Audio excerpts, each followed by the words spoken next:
Sebelum kita mulai, cerita tentang Immanuel yang mengaku dekat dengan Anya Smith. Jangan lupa dulu like-nya, dan subscribe-nya, channel cerita roman ini. Bab 496, Immanuel juga menatap Reva, yang benar. Reva, istri kau adalah CEO-nya, lalu kenapa kau masih bekerja sebagai petugas toilet di RS? Herman mendengus dingin, siapa bilang Reva adalah petugas toilet di RS? Dia adalah direktur departemen RS, dan dia juga adalah orang yang bertanggung jawab atas proyek-proyek di perusahaan. Termasuk CEO perusahaanku ini juga diatur oleh Reva sendiri. Immanuel, kalau kau ingin bekerja sama dengan perusahaan kami, bukankah seharusnya kau juga mencari tahu dulu latar belakang perusahaan kami? Dengan karaktermu yang seperti ini, pantas saja manajer departemen tidak mau menerima proposal kerjasamamu. Semua orang langsung terdiam dan menatap Immanuel. Barusan tadi Immanuel sendiri yang mengatakan bahwa Reva adalah petugas pembersih toilet RS. Oleh karena itu semua orang menertawakan Reva. Siapa yang bisa menduga akan terjadi hal seperti itu? Immanuel juga merasa bingung. Pada waktu itu jelas-jelas dia melihat sendiri bahwa Reva membersihkan toilet RS. Jadi kenapa situasinya bisa seperti ini sekarang? Setelah terjadi keheningan untuk beberapa saat lalu, dengan cepat Immanuel berkata, Reva, sebenarnya. Reva langsung mengibaskan tangannya. Makanlah, jangan membahas tentang bisnis. Immanuel merasa sangat malu sekali, hingga dia tak bisa berbicara, dan wajahnya juga langsung tampak tertekuk. Dia tahu bahwa proyek ini pasti diambang kegagalan. Malam ini mereka semua telah mengejek dan menghina Reva hingga seperti ini. Jadi bagaimana mungkin Reva bisa mengampuni mereka? Immanuel kembali ke tempat duduknya dengan wajah getir. Semua orang yang berada di depan meja juga terdiam. Hanya Reva, Herman dan Carlos saja yang masih terus mengobrol. Beberapa kali Christy mencoba untuk menghampiri mereka dan mengatakan beberapa patah kata, tetapi sama sekali tidak ada yang menanggapinya, sehingga membuat mereka semakin merasa malu. Harumi yang awalnya ingin berhubungan dengan Herman pun, sekarang sudah menyerah saat melihat situasinya seperti itu. Dia tahu bahwa dia sudah tidak punya harapan lagi. Melihat Reva yang asyik mengobrol dan tertawa, membuat Harumi tidak bisa menahan perasaan geramnya. Manusia adalah makhluk hidup yang aneh. Harumi selalu berharap pria yang pernah dia tolak itu tidak pernah bisa hidup lebih baik dari dirinya. Kalau tidak, itu kan sama saja membuktikan kepada orang lain bahwa dirinya telah membuat kesalahan di waktu awal. Jadi, tiba-tiba Harumi berkata, begitu saja sudah belagu. Meski kau sangat kaya pun tetap saja kau masih menumpang hidup di rumah keluarga istrimu. Ini hanya membuktikan bahwa kemampuanmu menumpang hidup di rumah istrimu itu memang sangat hebat. Perusahaannya punya orang, bisnisnya juga punya orang, apa semuanya itu ada. Hubungannya dengan dirinya, kau hanya mengandalkan aset keluarga mertuamu, dan datang ke sini untuk berpura-pura menjadi orang sukses. Itu bahkan lebih menjijikan lagi, yang lain juga tampak menggerutu dan saat mereka semua mendengar ucapannya itu, semua orang juga ikut berbicara. Christy yang wajahnya tadi tertekuk pun sekarang mendengus dingin, jadi orang itu kalau mendapatkan pasangan yang baik, tentu saja bisa hidup dengan baik selama bertahun-tahun. Kalian lihat Reva, dia dipinang oleh keluarga yang begitu baik jadi dengan cepat statusnya pun ikut terangkat naik. Siapa yang bisa menyangka bahwa pada zaman sekolah dulu, dia hanyalah seonggok sampah di kelas kita. Semuanya langsung tertawa, ekspresi Herman langsung berubah, dengan marah dia segera berkata, Christy, apa yang kau katakan itu? Christy tampak sedikit takut kepada Herman karena tadinya mereka memang ingin menjilat Herman. Tetapi sekarang setelah melihat situasinya, bahwa dia tidak bisa menjilatnya, maka dia sama sekali tidak peduli lagi. Christy tetap melawannya, apa? Memangnya ucapan aku ada yang salah? Ada begitu banyak orang di kelas kita. Bukan, ada begitu banyak orang di sekolah kita. Tetapi baru kali ini aku dengar ada orang yang rela mencalonkan dirinya sendiri untuk dipinang menjadi menantu pria. Sekarang sudah zaman apa, masa masih ada orang yang melakukan hal yang menjatuhkan harga diri seperti ini? Tetapi, kalau orang ini sama sekali tidak tahu malu, tentu saja mudah baginya untuk menjadi sukses.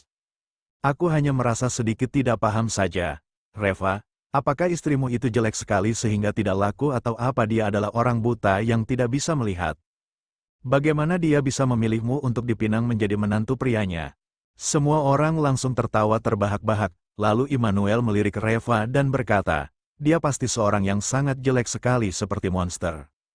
Kalau tidak, dengan kekayaannya yang seperti itu, bagaimana mungkin dia mau meminang pria seperti dia untuk dijadikan menantu prianya? Pasti ada banyak orang-orang yang juga ikut mengantri. Sebelum lanjut, jangan lupa dulu dong, like-nya, dan subscribe-nya. Channel Cerita Roman ini, bab 497. Dengan kesal Herman memaki, kalian ini benar-benar sekelompok idiot. Apa kalian tidak pergi mencari tahu dulu? Narasu, CEO dari perusahaan farmasi Su adalah wanita tercantik di seluruh kota Carson. Dia adalah istri Reva. Apa dia jelek? Apa dia buta? Aku rasa sebenarnya yang buta itu adalah kalian. Semua orang langsung tercengang, dan salah satu dari mereka langsung berseru, "Hah, yang benar?" Istri dia adalah Narasu. Benar atau tidak itu? Yang lain langsung bertanya, "Kenapa? Kau kenal dia?" Pria itu menggelengkan kepalanya. Aku tidak kenal dengannya, tetapi aku pernah mendengar namanya. Dia memang pernah dikatakan menjadi wanita paling cantik di seluruh kota Carson, dan dia juga selalu menjadi kembang sekolah sedari dia kecil. Semua orang langsung tercengang Iyagi. Mereka semua menatap Reva dengan tatapan yang semakin penuh dengan kebencian. Mereka benar-benar tidak mengerti, bagaimana orang seperti Reva itu bisa begitu beruntung. Sudah punya istri yang kaya, terus cantik Iyagi. Wanita paling cantik di seluruh kota Carson menikahi Reva. Atas dasar apa? Dengan enggan Christy berkata, apa kau tidak salah? Mungkin hanya namanya saja yang sama. Pria itu langsung menggelengkan kepalanya. Kalau disebutkan tentang perusahaan farmasi Su maka satu-satunya Narasu yang dimaksud adalah dia. Keluarga Su adalah pendiri perusahaan farmasi Su tetapi aku juga tidak tahu bagaimana akhirnya perusahaan ini menjadi milik Narasu. Semua orang yang bergerak di bidang industri farmasi pasti tahu bahwa CEO cantik dari perusahaan farmasi Su sangat terkenal di seluruh provinsi Yama. Semua orang saling menatap. Berita seperti ini merupakan pukulan telak bagi mereka.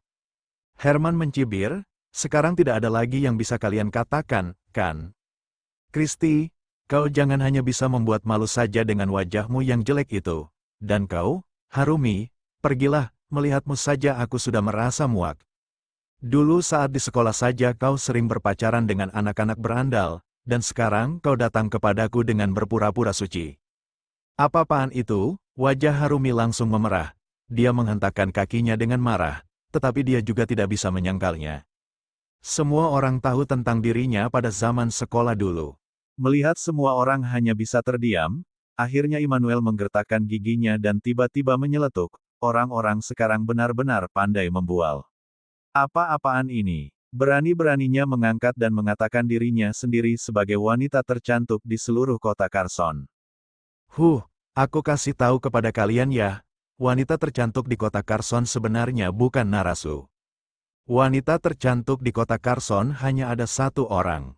Nara pun masih tidak layak jika dibandingkan dengannya. Semua orang langsung menoleh dan dengan terburu-buru, Christy berkata, "Siapa?"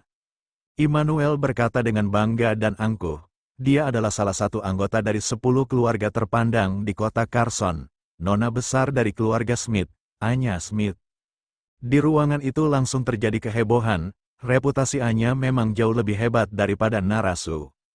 Bagaimanapun juga, Anya adalah orang yang sukses dan memiliki reputasi yang sangat tinggi. Anya Smith, aku pernah mendengarnya. Dia benar-benar secantik Dewi di surga.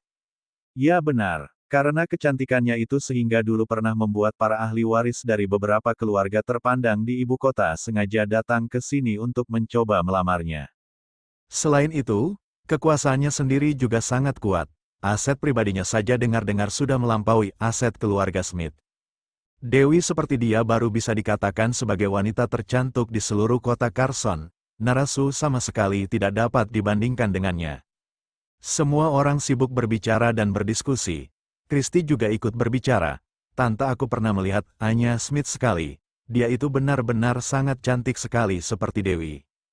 Sayangnya, aku belum pernah bertemu dengannya. Immanuel tampak bangga. Hahaha, kalau begitu kau benar-benar belum bernasib baik. Christie langsung mendelik kepadanya. Belagu kau, memangnya kau sudah pernah melihatnya?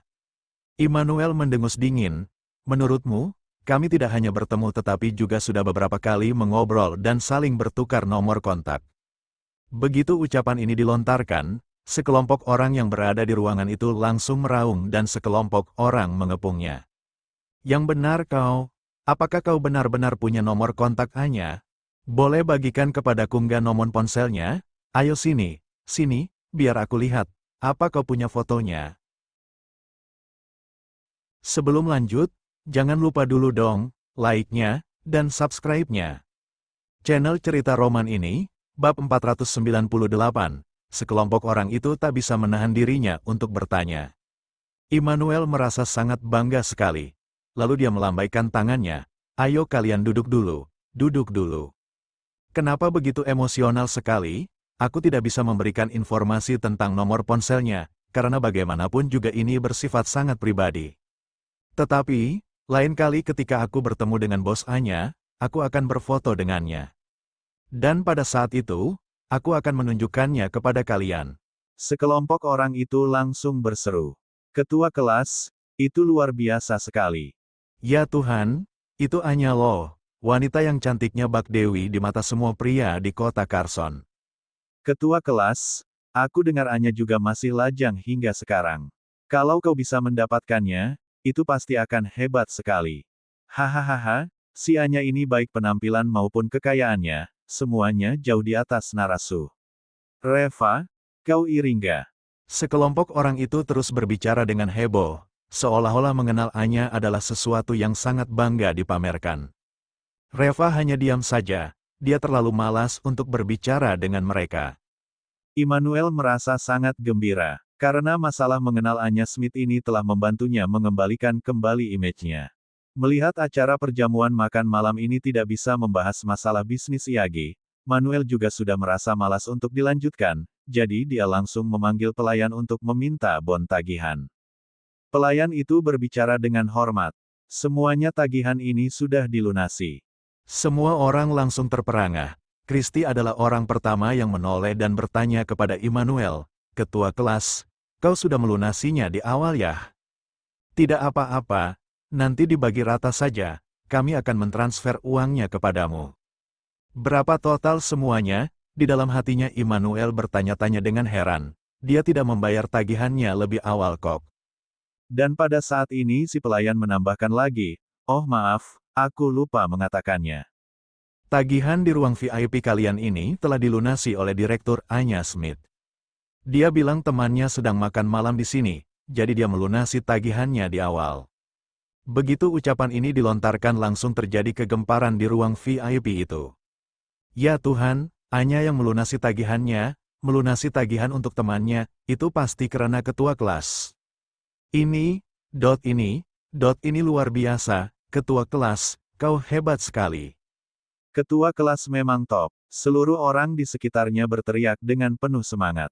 Immanuel menjadi benar-benar bingung sekarang. Apa yang barusan dia katakan itu memang kelihatannya hebat sekali, tetapi sebenarnya dia hanya pernah melihat Anya saja. Pada saat itu, dia menghadiri sebuah pertemuan untuk menggantikan kehadiran pamannya saja. Anya muncul di sana selama beberapa menit untuk memberikan pidato kemudian pergi. Sedangkan informasi kontak Anya yang dikatakannya tadi itu sebenarnya adalah nomor telepon kantor Anya. Selain itu satu-satunya orang yang menjawab telepon itu hanyalah sekretaris Anya. Jika bukan hal yang penting maka tidak akan disampaikan kepada Anya. Anya bahkan tidak tahu tentang dirinya, jadi bagaimana mungkin dia bisa membantunya melunasi tagihan. Namun, saat ini dia hanya bisa tetap berlagak dengan berpura-pura mengakuinya. Hahaha, yang penting semua orang senang. Oke, kita sudahi dulu acara makan-makannya hari ini. Ayo kita pulang dulu, nanti kita akan berkumpul lagi. Ujar Immanuel sambil terbahak. Sambil berjalan ke depan gerbang, mereka semua masih terus menyanjung Immanuel. Begitu mereka semua sampai di depan gerbang, mereka semua mendapati ada sebuah Lamborghini yang sedang diparkir di depan gerbang. Wah, mobil ini keren sekali.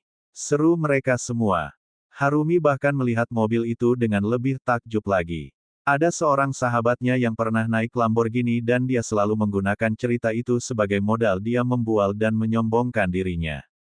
Dia juga sering berfantasi bahwa kalau suatu saat dia bisa naik mobil seperti itu maka seumur hidupnya dia tak akan punya penyesalan apapun lagi.